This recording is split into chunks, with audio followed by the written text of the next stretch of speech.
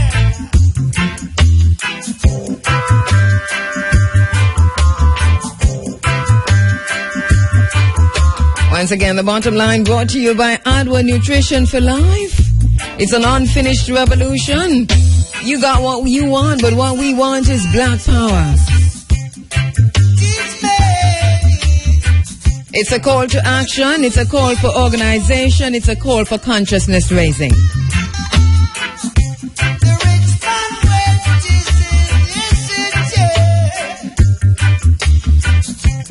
We are not what we think or say we are.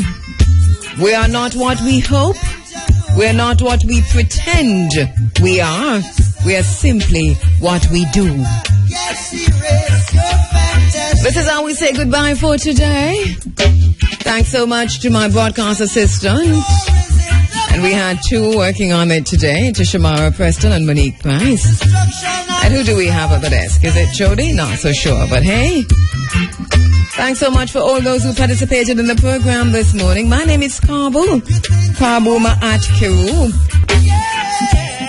Remember August 16 in the courtyard at Irie FM. It's tribute to Morlemu Marcus Mosiah Garvey. You're invited. It is free. Sherman O'Malley Yeshitela, our main guest speaker. The theme this year is One Africa. One Africa. A call to action, a call for organization, a call for consciousness raising. Let's do this. Walk good, take care. Tell Mother One howdy.